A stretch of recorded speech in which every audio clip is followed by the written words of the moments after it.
Carlos Otto. I don't think you've met him. He's a journalist from El Confidencial. Thank you so much for being in the round table. No, introduce me, please. Please. Give an introduction. You know that we have our own skirmishes with the press.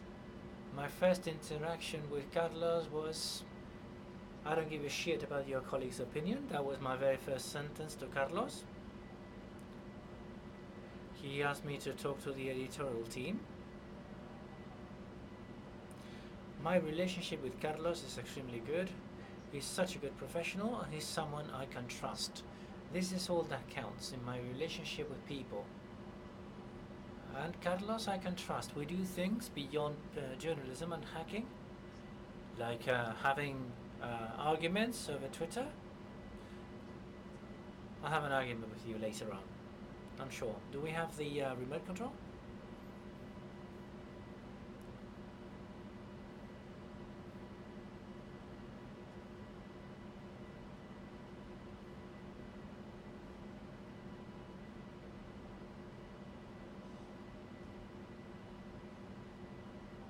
Good evening and thank you so much for coming, and not just the ones in the room but also to Rooted for inviting me. This is a mistake and I'm sure they'll regret it. I'm sure they'll regret inviting me.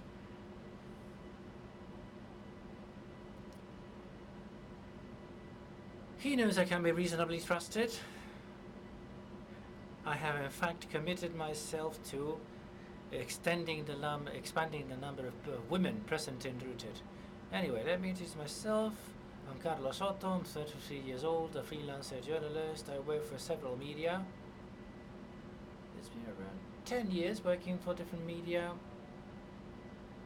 I've worked for La Vanguardia, El Mundo, Cinco Días, A3 Media, and nowadays I'm basically working for El Confidencial. There's something funny with my resume, in that I work for the technology sections of these media, basically. There's a good part and a bad part to it. The bad part is that I have no damn idea about technology. I'm the biggest conman in the history of technology journalism. I couldn't even tell you how much RAM my mobile phone has. No idea. I've never done a review of any gadget. I've never analyzed a mobile phone. So I have no idea of technology.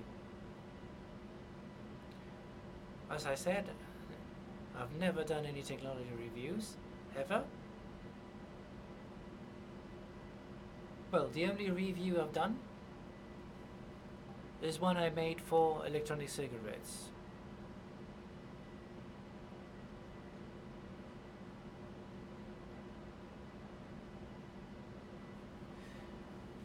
If you tell me that you can hack the White House with a paperclip, with herbs, and with basic gadgets, I will believe whatever you say. I can believe anything you say, because I know nothing about technology.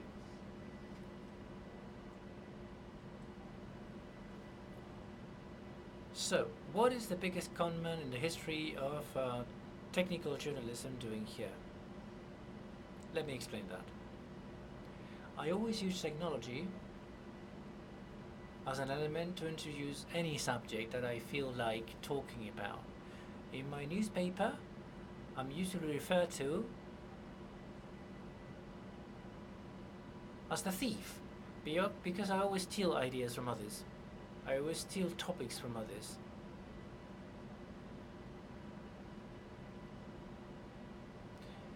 In our headlines, we refer to the word online so often, it's absolutely amazing. Say online, say internet, say social media, somewhere in the headline, otherwise the headline will be removed. So I basically use technology as an excuse to go into other topics. I usually talk about social media, a few things here and there about cybersecurity, about pedophiles on Facebook, believe it or not, a woman in Facebook discovered a pedophile that was pursuing her own son, believe it or not. I do research journalism. I carry out my own investigations. And I write about companies. I'm not always positive in the things I say.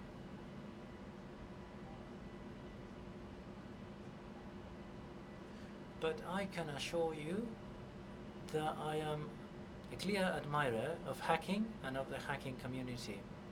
I'm going to read something. I'm going to read what I believe is the perfect definition of people like you, devoted to hacking. Those that develop the first viruses must be happy, because they are the reason for the existence of a large group of people that devote their lives to cybersecurity and hacking. These are wicked magicians. This is pure poetry. These are wicked magicians who keep working on technology all the time and who should be punished for what they do. These heinous beings should be punished for everything they do. I suggest computers are removed from them so that they have no excuses to devote their lives to what they do now.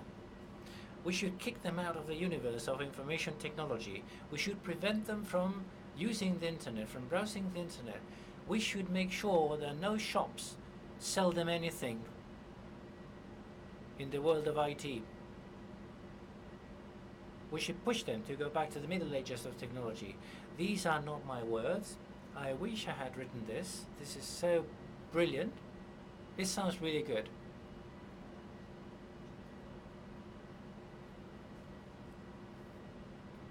You see, I have no idea. I know nothing about technology.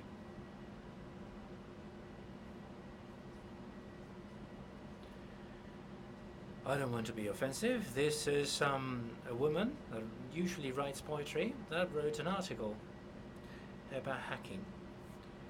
This lady is not a journalist. You get outraged with articles like these? Now that we're making you angry, I think this is a masterpiece. Picking on you as hackers. I like this type of things, but I'm here, I'm at peace, okay? I don't want to be aggressive, I don't want to attack you, so I'm here in a peaceful mode, so to say. So this is about peace and reconciliation. Let me give you a brief summary, a brief account of all those crimes that were committed by the community of journalists against the community of hackers. First one. The word hackers itself. I'm sure this is mistake number one. We use the word hacker for everything, especially to refer to cyber criminals. There's bad news here, okay? Let me give you bad news first. This is a long presentation, but this battle you have lost. Well, more or less. Why? Because words don't belong only to those people that coined them, but to society as a whole. And society evolves and language evolves. So I know it's very unfortunate that a lot of media use the word hacker to refer to cyber criminals, but that's what it is. There's no way around it. You probably know that journalists must use short words. I have arguments with Roman almost every day about this.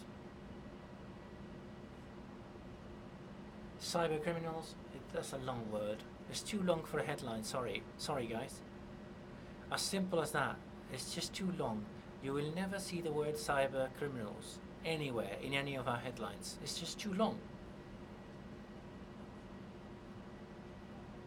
Well, you might use cracker, Perhaps that may be a more suitable word for cyber criminals, but I'm afraid to say that the word is too long. So if I mean to use the word cyber criminal, I will still use the word hacker because it's much shorter. But anyway, I know you're disappointed. I understand you're disappointed, but this is not what makes you really angry. Far from it. Amongst other things, in that long list of things that we do wrong, there's something that drives you nuts. That makes you really angry. I would love you to tell me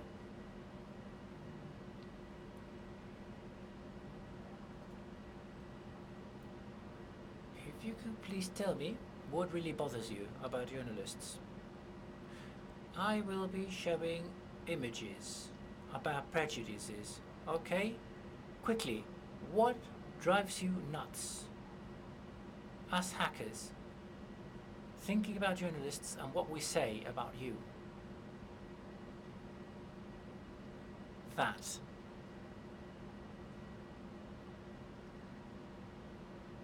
what bothers you. That's what drives you nuts. In a big way. Standard photographs.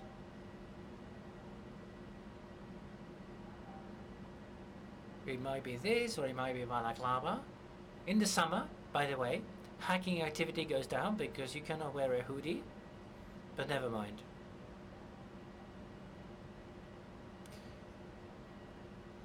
In the summer, those heinous beings cannot exist because they cannot use hooded sweaters.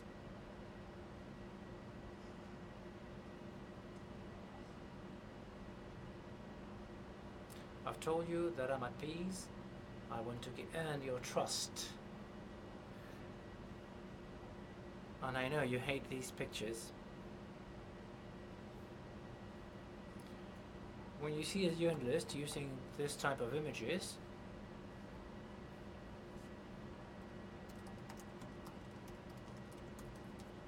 I'm sure you always think about the same thing. I wish the journalist had to wear this way, with the same clothing. How about Anonymous? The Anonymous mask? That also drives you nuts. Pay attention to your back, by the way. I mean, hacking must be one of the most important things in the world, but beware of your back. I mean, look at this guy. He is leaning forward. I'm sure you would like to see journalists dressed like this. I'm here to earn your trust. So, if I find my rucksack, I'm here to earn your trust. Please forgive me. I'll do my best not to destroy all the sound gadgets that I have on me. Aquí hemos venido a jugar, chavales. Ahora bien, me tenéis que perdonar, no me jodáis. Tenéis que perdonar a todos. Please bear with me for what I'm about to do. I know that this drives you nuts.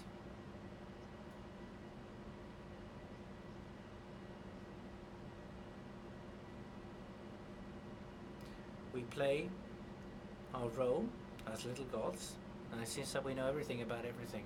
If you think this is the end of the story, wait. I'm going to make it even more complex.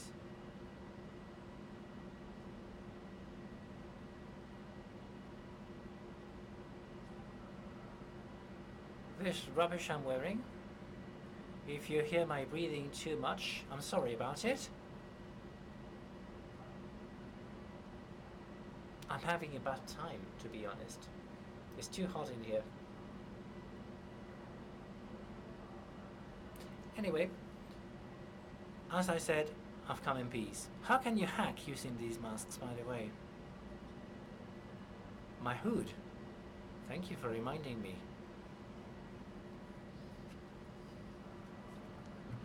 A balaclava, please. Como veis, las fotos de stock son terribles. Aquí tenemos al encorvado.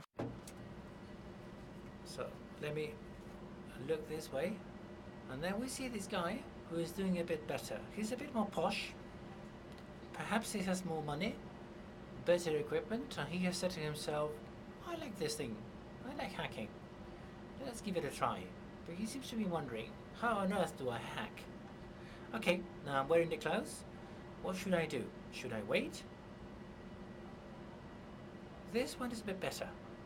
This one is using gloves. How on earth can you hack with gloves? Using gloves. When you're hired by large companies, Intel, El Corte Inglés, or the Russians, are you showing off with your gloves? Well, the balaclava is absolutely sacred. But how about those gloves? Why do you use them? Because you want to look posh? This one is doing much better. He's got 3 monitors and a really nice armchair. You will never have an armchair like that in your house. He's also using gloves. I mean, typing your name on those keyboards, wearing those gloves, give me a break, that's rubbish. He's leaning backwards and he's got a matrix-like environment that surrounds him and which looks really cool in the picture. So he's doing quite well. And this is so cool. This guy can do it so well that he only needs one hand. No face, or with his face completely covered. He says, I've come here to hack. I don't need anything. I don't need the light. I don't need the gloves. I don't care. I hack standing up. Leaning on a glass wall.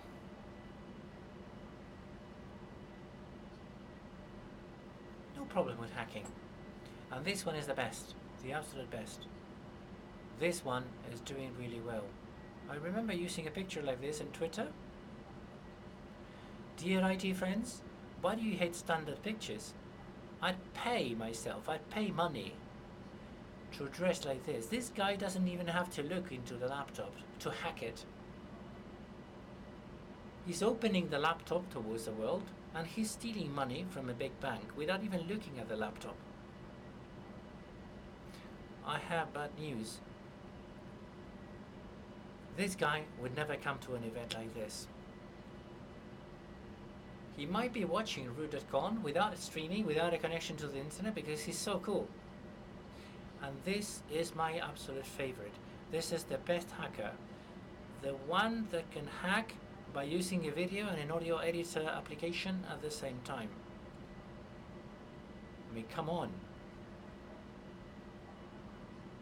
Using Pro Tools.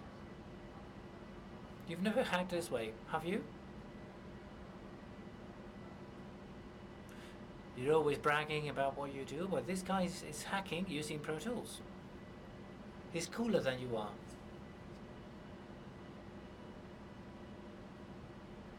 I'm having a bad time. I'm having a difficult time. I'm very hot. And I'm going to faint. I need to know if you can forgive me and I can remove this mask. Okay, have you forgiven me? Right, thank you so much.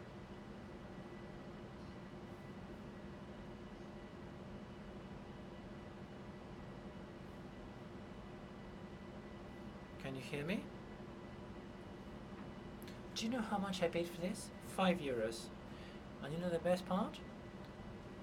It can be hanged.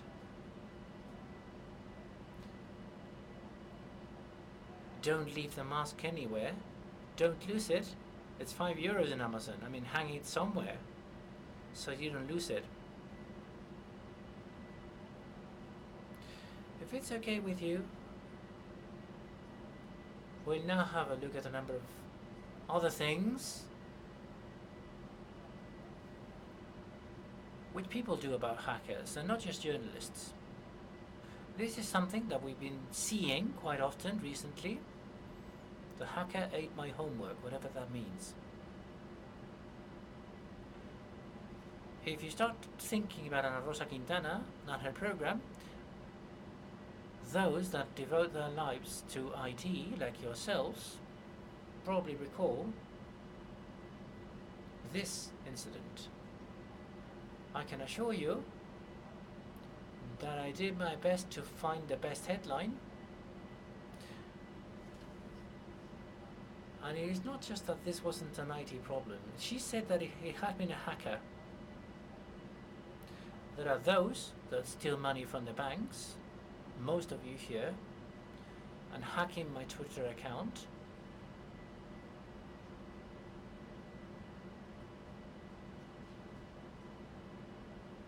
If you've hacked my account, feel free to do whatever.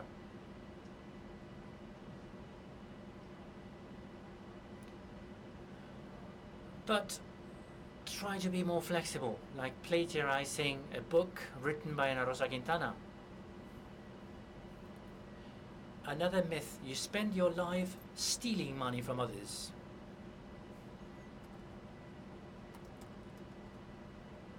It is so easy to steal money from people by intercepting their communications on the internet. You steal their money by introducing your hand through their computer screen and getting the money, getting the cash, the banknote, from their hand. That is so shocking. She's not opposing the hacker, but Cuando hay una puta mano saliendo de tu... Hombre, vale que los monitores estos de tu... yeah, this is an old monitor. But it's a bit complicated to put your hand through it. Let me show you another one. This picture I absolutely adore. You communicate secretly. You use hidden networks. And how about the deep web? We journalists absolutely love it. We need to talk about the deep web. That is like a mantra. You communicate using hidden platforms, secret platforms, for everything. I mean, even to talk to your mum. If you say, "Mum, I'm going to see you this weekend," you don't use WhatsApp. You force your mum to download Signal, so you can tell her properly. You need to use Signal, so you force your mum to use Signal. And not only that, you, in this room, I'm sure you have told your mum that she must use Signal. A little piece of advice regarding cybersecurity. If you want to force them to use Signal, give them another little bit of advice, which is, don't let the screen be in front of a television camera, okay? Sometimes the most basic pieces of advice on cybersecurity are really silly. Siguiente tema que hacéis siempre, más allá de... The next thing, apart from everyone being obsessed with Russia, everyone is obsessed with Russian hackers. And it's not just that you steal the money from my bank account and you steal money from Amazon, you also hack elections, you hack referendums, or you modify the results, you rig the results. I'm completely in favor of the things that you see in newspapers. Y los manipula en su lugar. Luego da igual que a lo mejor los que hacen este tipo de cosas... So, I'm not sure they're Russians. They might be more Catalans than their flag, but anyway.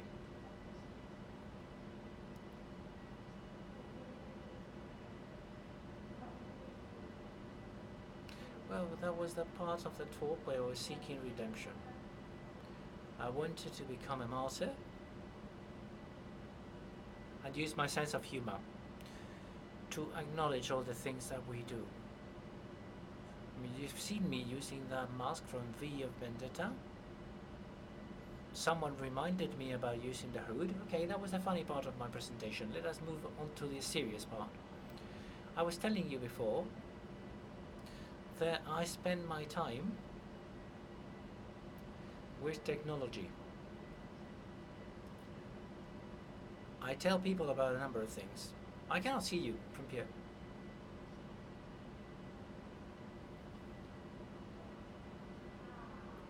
I write about other things, as I said. I will not show all of them. I write about common online, about fraudsters with special profiles, about cyber criminals, about cyberbullying.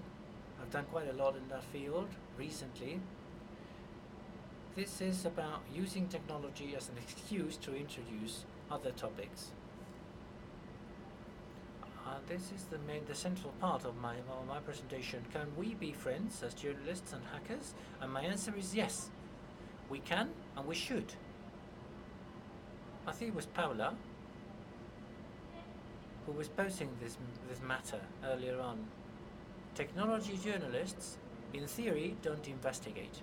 We talk about social media, we talk about subjects very quickly, the new iPhone, and little else. So we do very little investigations.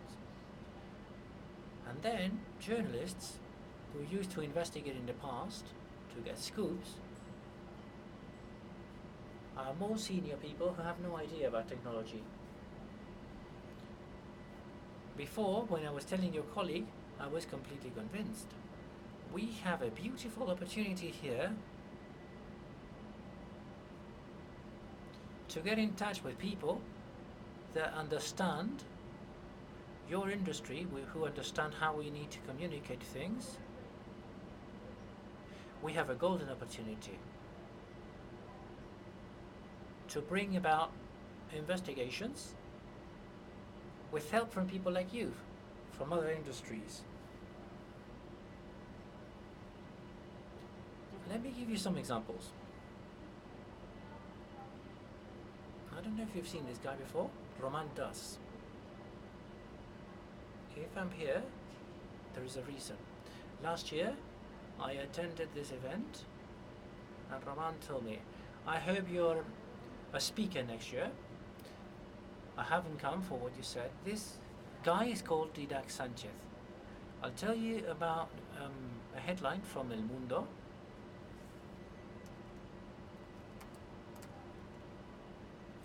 This is a story from El Mundo from 2015. This guy hit the headlines. He had been in a probation center when he was very young. He was adopted, sent to a foster family. He was also sent to a probation center. He managed to get a loan for 3,000 euros. So step by step, he started creating companies, and in 2015, he was 22 and had 22 companies with a total revenue of 50 million euros. This is a really interesting story. To be honest, those days before I saw that article, that documentary, which is being very, very popular, very well positioned in Google, this young boy was in every single TV. He was a perfect story of bettering yourself. So I started to do some research to investigate this young person. So one of my boss refers to it as social engineering, but if I say that to you, you will laugh at me because this is not social engineering whatsoever. But anyway, we'll take advantage of some tools and some knowledge that people are nowhere aware of, or the information that are leaving behind on the internet. So LinkedIn people are not aware, nor Facebook users, about the information they are leaving behind on those networks. Okay, when I started to investigate on this guy, there was a source that came up and told me only, said the following, say, look up for Jose Maria Gil Prados, Google Jose Maria Gil Prados. I said, well, but his name is a different name. I said, I look up for Jose Maria Gil Prados on Google, and I found that he was a Renaissance man. So the first results, a writer, second an artist, then an international director, then a songwriter. Conclusion, you know it all. Someone has been doing not the right to oblivion, but to making up the results about this man on Google. Then I moved on to an advanced search. Instead of Gil Prados, I just wrote down Gil Prados, scam, and then in quotes. So people don't know about what happens when you just use quotes, okay, for your search. Okay, I continued with my investigation, and I found that I will be you will notice that I'm very careful with the words that I use for this presentation, and also because I know that I'm being recorded, so I just don't know whether you are friends of this man. So as I say, I'm going to be careful with the words that I use. José María Gil Prados, apparently, was a person that has been nicknamed by the media as the abuser to minors in El Raval, and amongst other, he had abused his 4 adoptive Russian children. And then I continued looking for information, and I found out that the abuser had abused this man. Well, this young man was abused, and if he had introduced that piece of information into his story, perhaps he would have been even better in terms, well, better story of success. And then I looked into his companies that were present in very many different fields of activities. One was for child adoption, the other one was a winery, and then I compared it against a group of companies run by this man.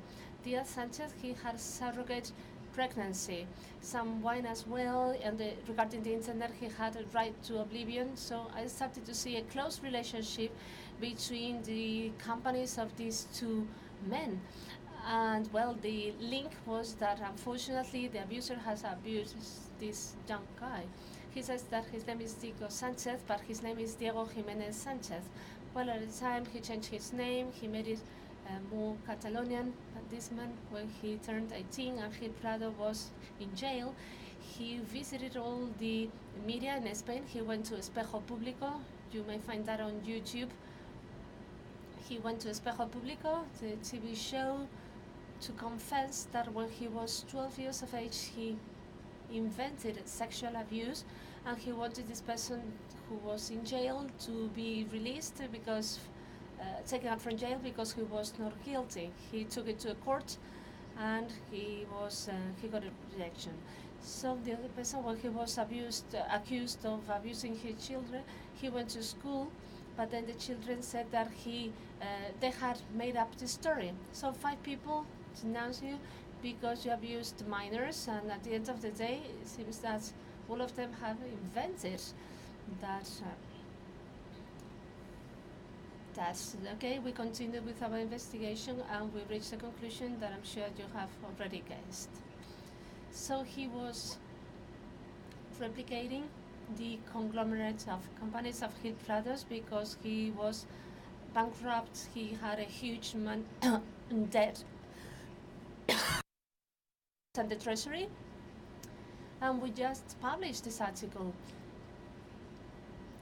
And Confidential is not very much read on Catalonian, but still the article was very successful. So we started to tell what happened with this guy.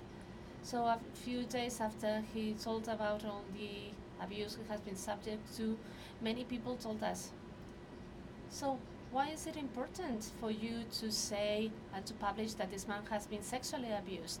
And we said, okay, you just wait for a few days because everything will make sense. Okay, so the business empire of Didac Sanchez is that of the Raval abuser. So he is José María Gil Prados. He was not only his kind of front person, but they work together. So you cannot really see this because I have edited it. So these 2 articles, you cannot retrieve them at confidential.com, but you can read them from Web Archive because we were, Didac Sanchez took us to court and he won the case. So we have appealed the judgment and we're waiting. So we're fighting that struggle. And why I'm saying that I'm not absolutely concerned about this. He accused us of 2 things, of linking him with José María Gil Prados. I say I'm not related whatsoever with that man. The moment the issue was over, no more relationship, the relationship was over.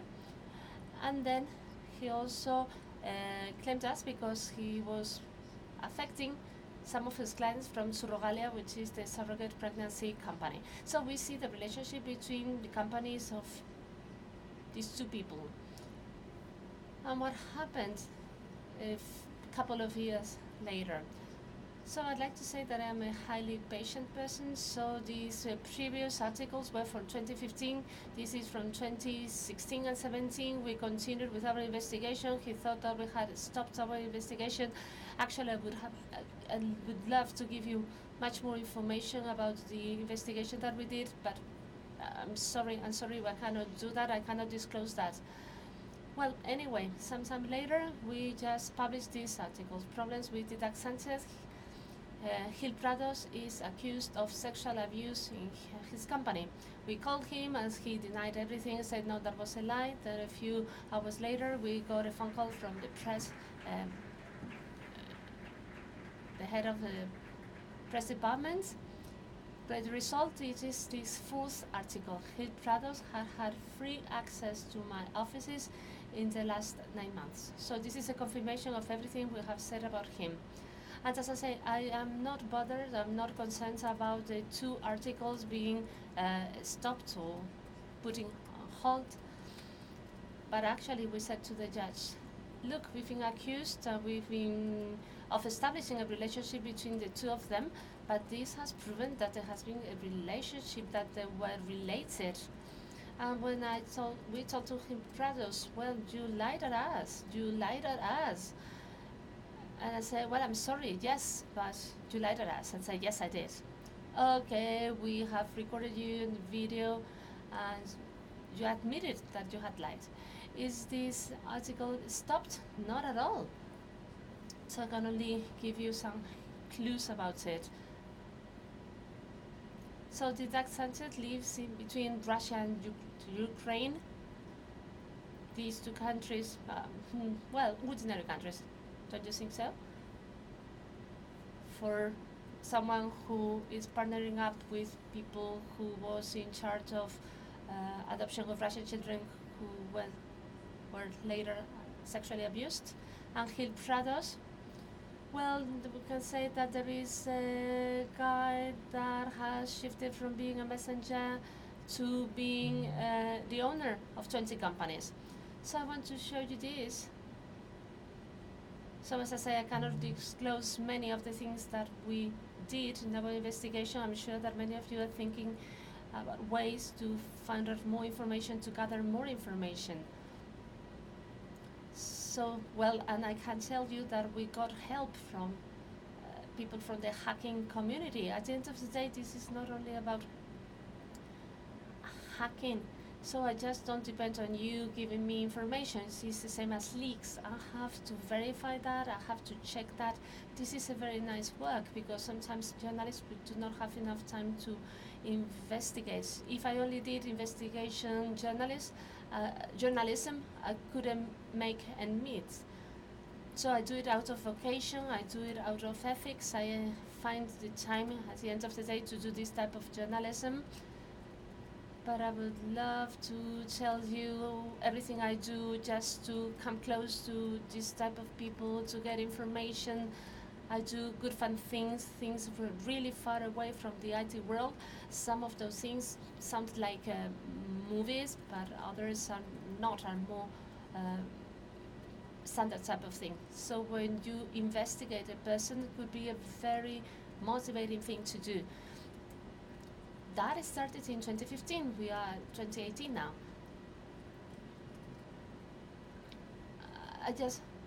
So this man is now 24.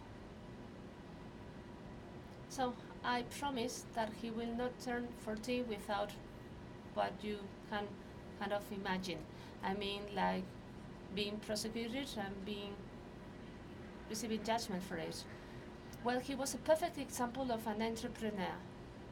So he was on all the media, and I'm not criticizing my colleagues for it because this could happen to any of us.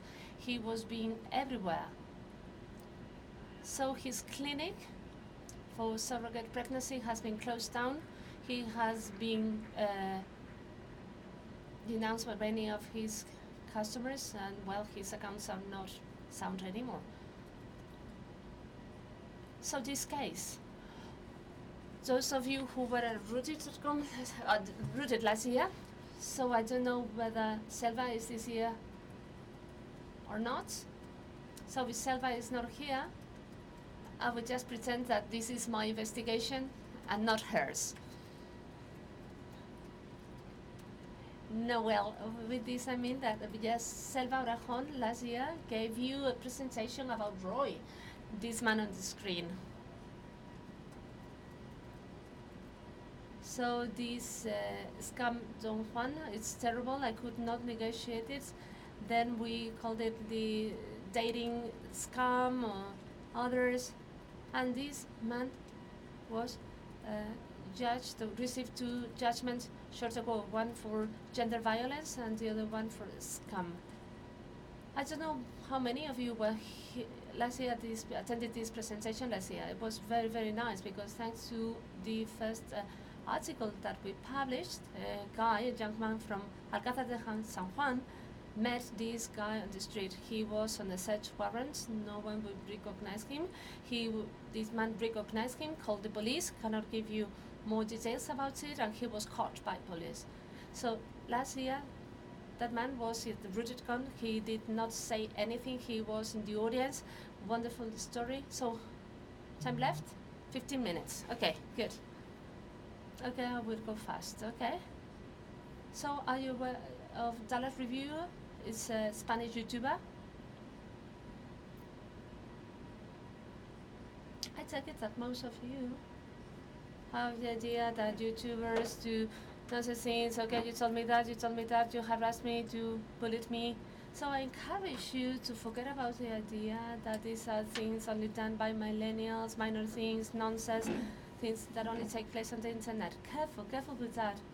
YouTubers, some YouTubers actually harass and bully other YouTubers,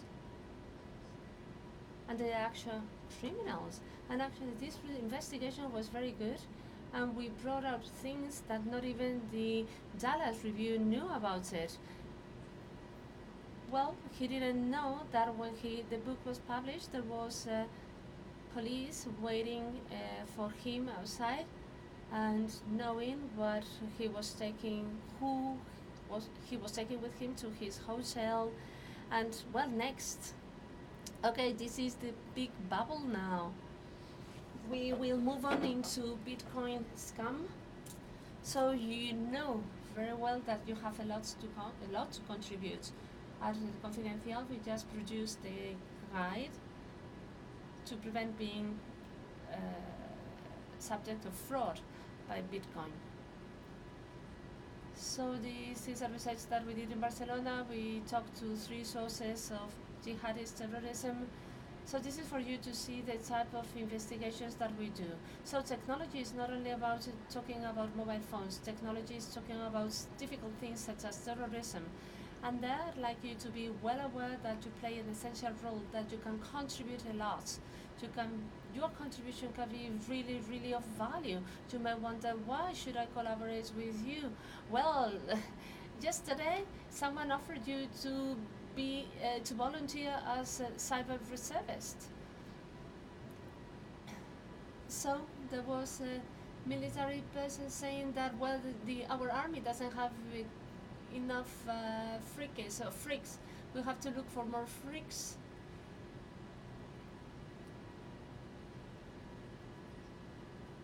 He said that this is intended to be an act of love for your nation, for your homeland.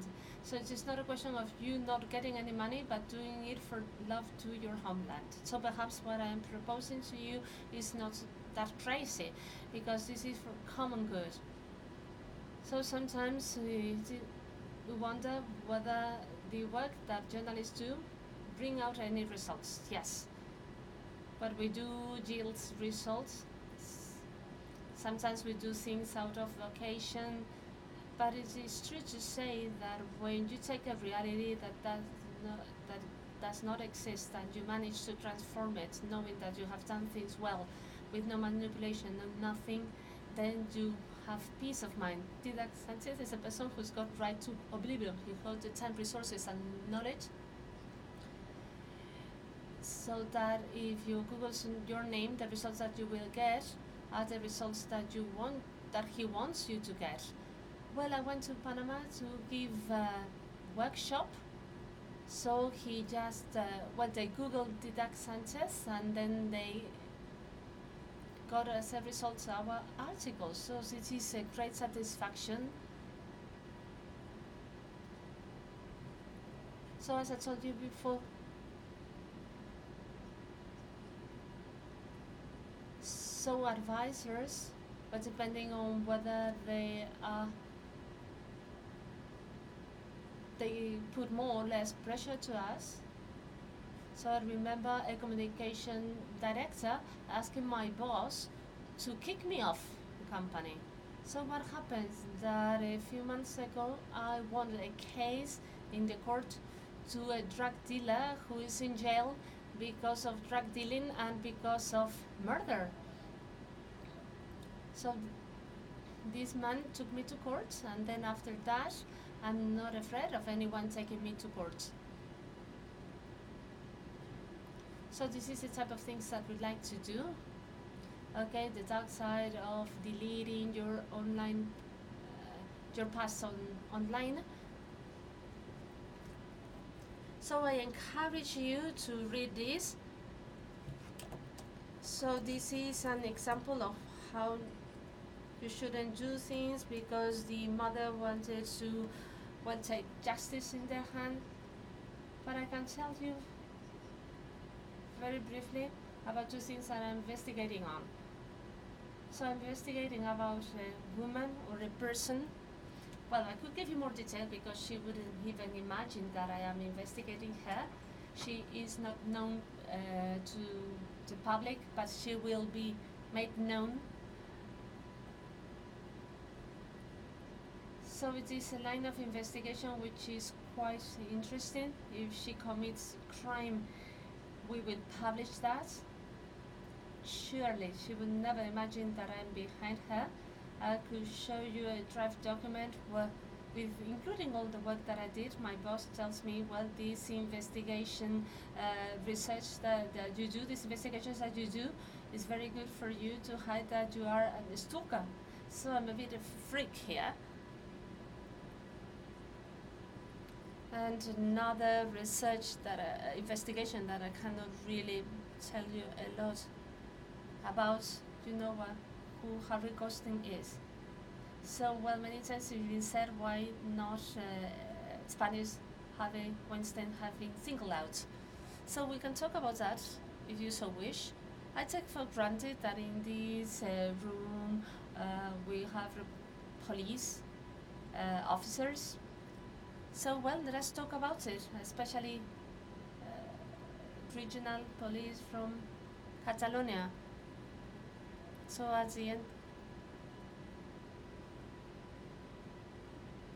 so it would be very interesting to discuss that with the Mossos. So now I continue to tell you reasons why hackers and journalists should collaborate. So when I produced when I was putting together the presentation, I said, surely I will show a photograph of César Alerta. So why should we collaborate? First of all, I will convince you, and please, well, I hope that you have taken photographs of me wearing the Vendetta mask. Why should we collaborate? Well, you know how to find information, valuable information, rich information. And this is, I'm not asking you to commit a crime, okay? I'm not that stupid. I don't want you to be that stupid.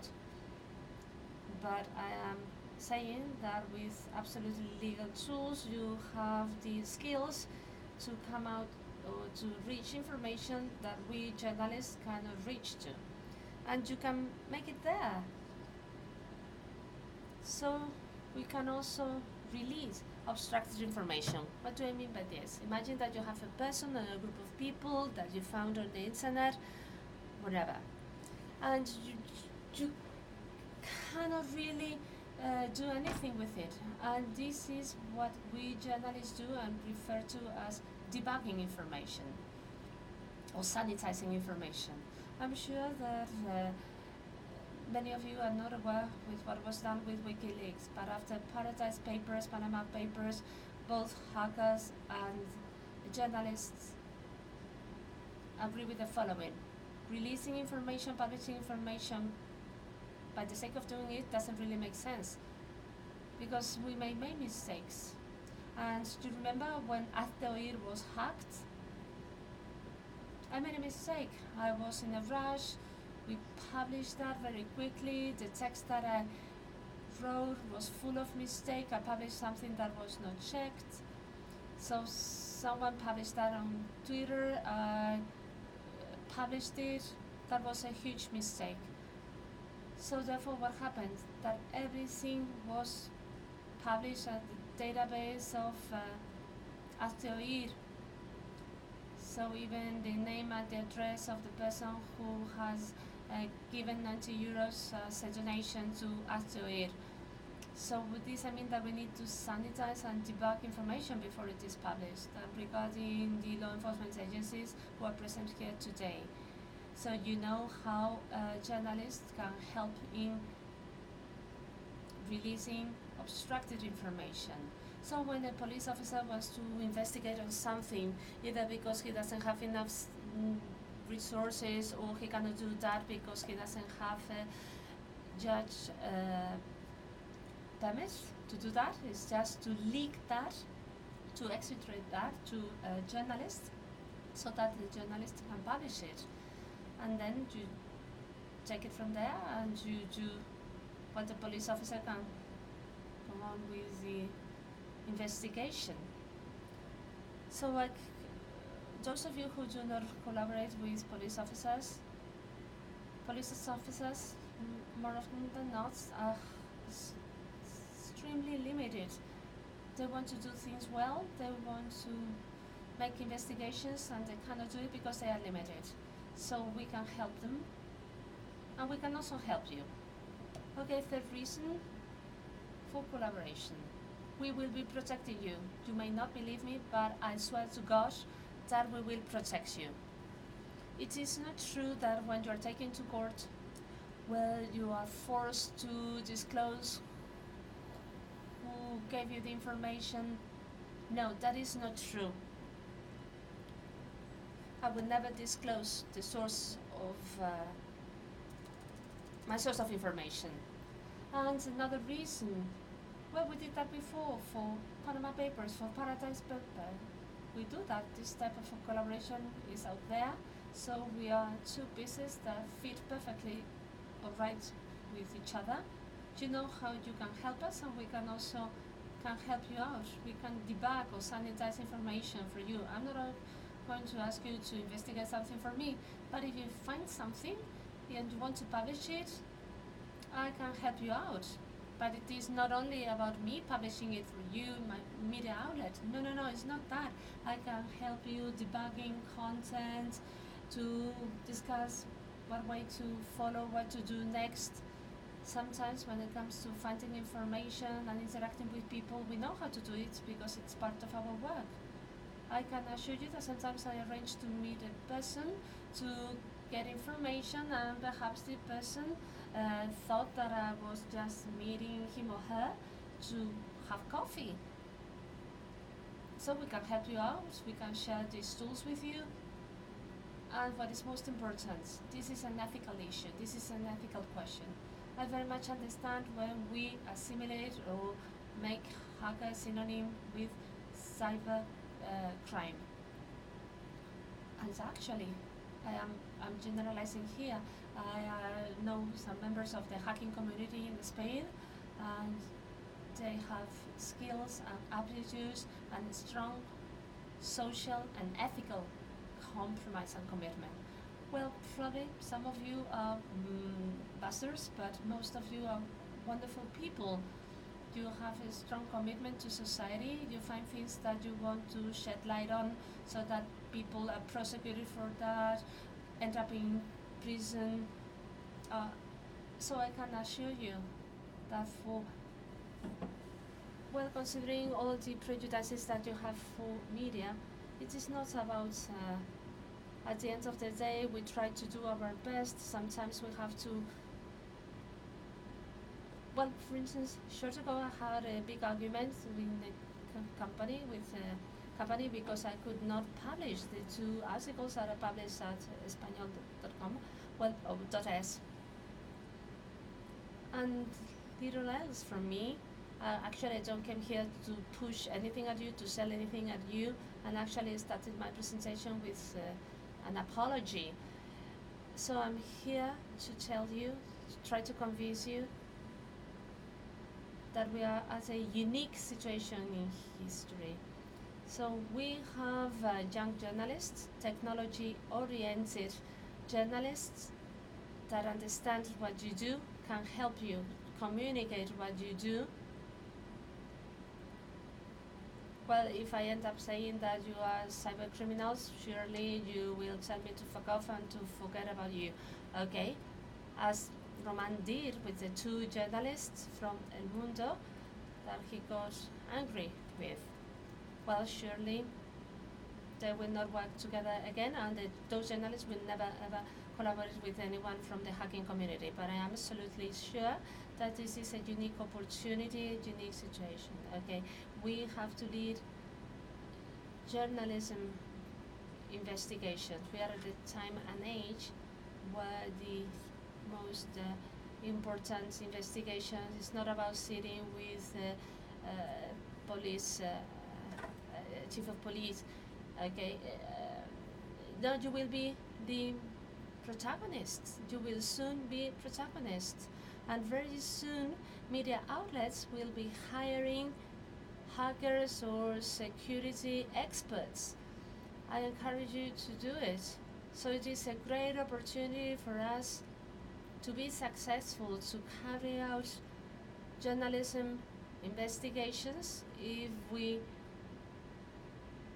should be a joint effort. So that's the only way to do it.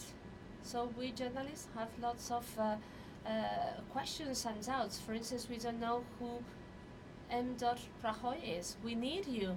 There are some mysteries in Spain that we need you to help us resolve.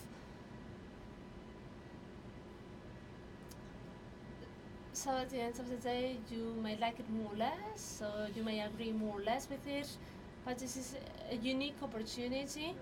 And well, if you don't want to collaborate with us, you are still on time to become a cyber reservist, okay? So thank you very much to all of you for your attention. Muy bien, muy bien. Un comentario personal, ¿vale? Todos los que me... So those of you that read what I write and about the arguments I usually have with La Nueve and with hacktivists of all sorts, we need to comply with regulations. We need to obey the law.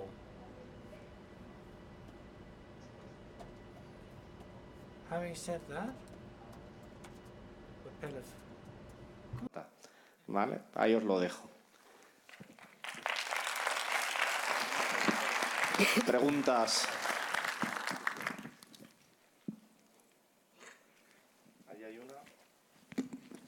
Es que no. There's one over there. Ya llega el micro, tranquilo.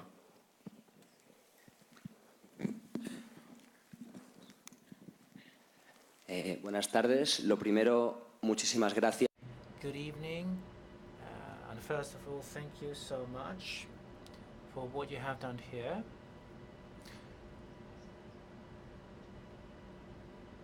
Thank you for your feedback anyway. It may be a bit off topic,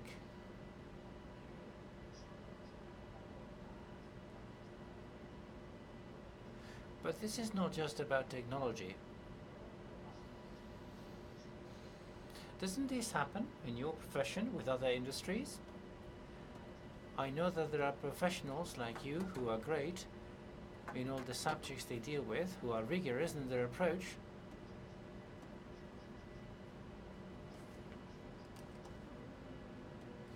I'm not sure I understand the question. regarding the way we are treated in the media, the way people speak about us.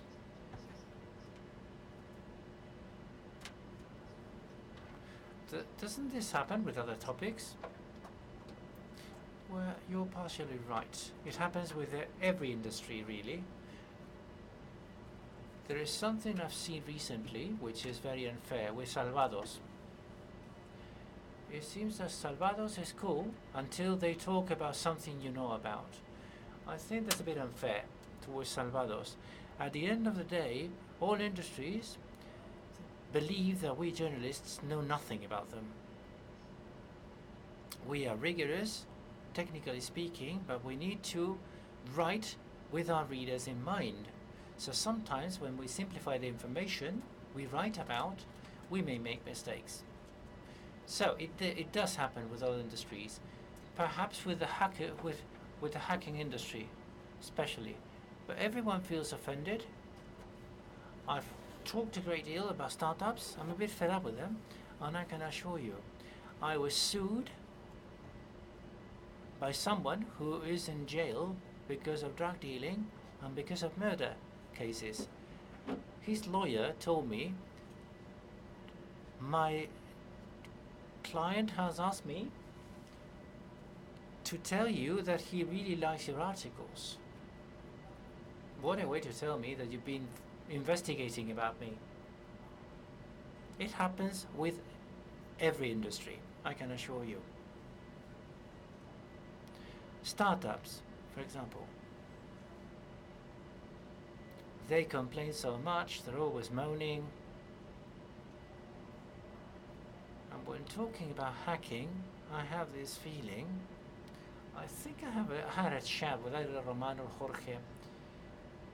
They said, well, maybe if you had focused on this under a different light, our perception of your work would be different.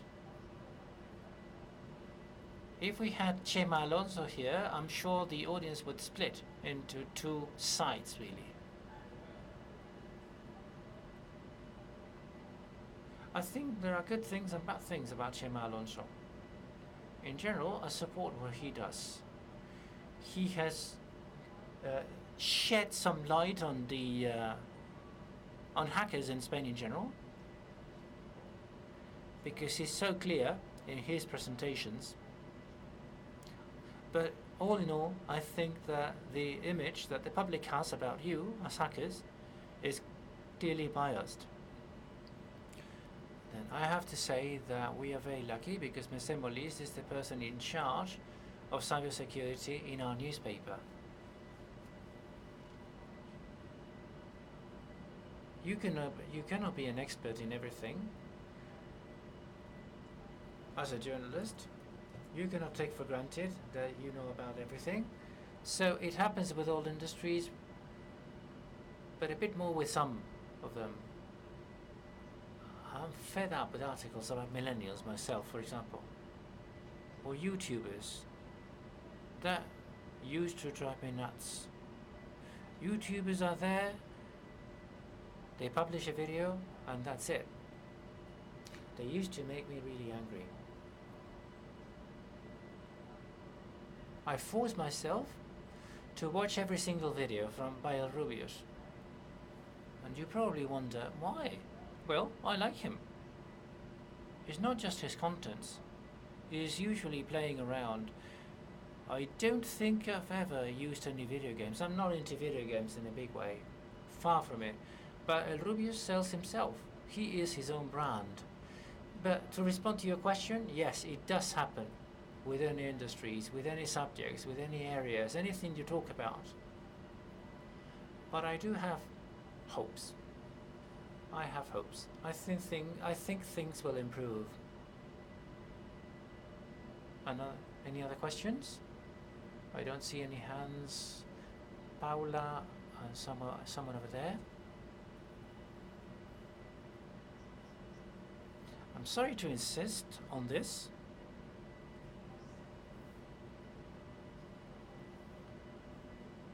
This question is similar to the previous one. talking about security.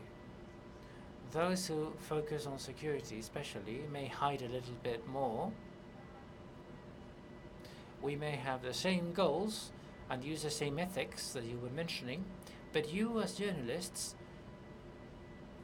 put a face to your work. How do you deal with the pressures that you get? Because I'm sure you get pressure. Perhaps you start investigating in a certain field and you get a lot of pressure. People try to discourage you from investigating more. Well, I'm a bit nuts. That's the main reason why I always keep investigating regardless of the pressure that I may feel. You've probably heard about journalism being a vocational profession. It seems that journalists must earn their living in a very special way. They have to survive, even earning 800 euros a month, because they have their vacation and they're lucky. We are lucky because we have a vacation, and that justifies everything. It doesn't justify anything. I think that's bullshit. I'm not a journalist by training, by the way. I studied Spanish language and literature. That's what I studied, not even English language and literature. But it is true that one day I came across journalism, and I hate that narrative, that romantic narrative about journalism. And by the way, I could give you a short story about this. It is true, when you investigate about certain people, especially about certain companies,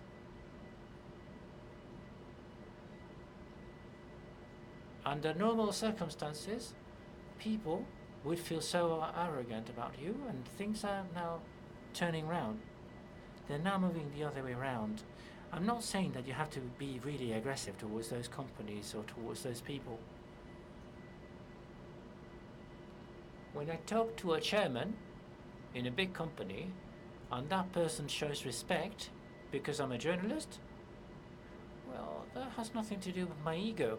I'm representing society to a larger or lesser extent. How about threats? How do I feel about threats? Well, obviously I have to be aware, but I'm a bit nuts.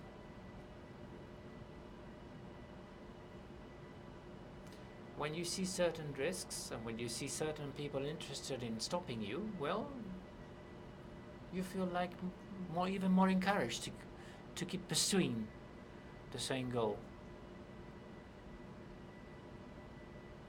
I've been forced to use bodyguard services, and I have to say that I didn't really enjoy that experience, but anyway, that's what happens sometimes.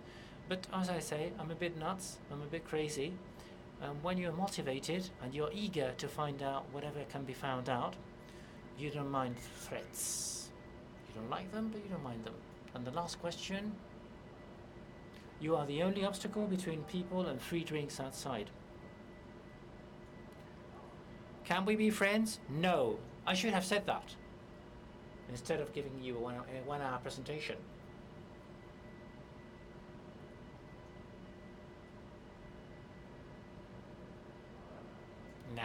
Now we can hear you. Good evening, and thank you so much for the presentation, which was so funny in the first half and so interesting in the second half. Thank you so much for your commitment and your courage talking about these things like sexual abuse.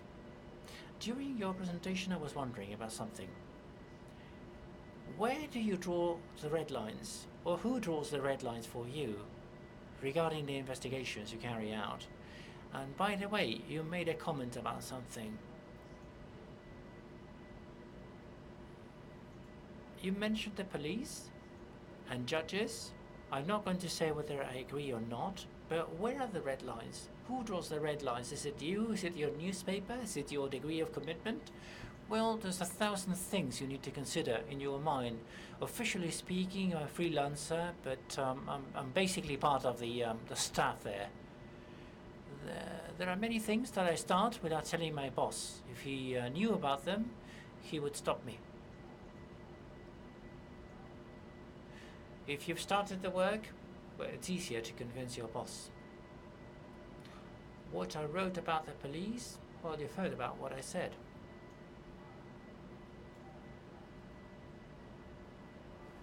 If a police officer calls me asking me to leak something, I don't like that. I've never been called to do that.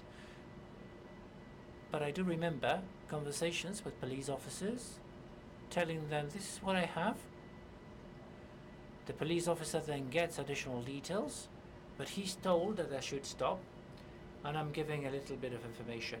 I've never had a call from a police officer saying, do the dirty job for me. If I ever had that experience, I would say, well, let me look into it, let me take my time and let me decide what I think is convenient. I can do a beautiful piece of work, and if my editor says no, that's it, end of story. I remember one case that I thought was ready. We had a chat with the legal department and they said no. That was it. Full stop. I felt I needed to keep investigating to provide a newspaper with additional evidence, with additional testimonies, but limits were imposed. So it can, the red lines can come from a million places. It can be the police, it can be a judge, it can be your newspaper, yourself, your editor. Okay? As I said before, when you're doing fact-checking, it is quite amusing for us to become conventional journalists. You go to a certain place because you know there's someone who's in a bar and you might get information from that individual. So red lines are basically imposed by a million stakeholders, but I think they should be imposed, in fairness, by your newspaper or by yourself. This is a really good question, okay? Who draws the red lines? Red lines are imposed by society, I think. You cannot draw the red lines yourself because you would be taking justice in your own hands. Well, there is an obvious limit, which is the legal framework. Having said that, you know that I always talk in support of obeying the law, but you have to be pragmatic. Let me just give you a crazy idea that I'm sure Carlos will understand. Criminals have families,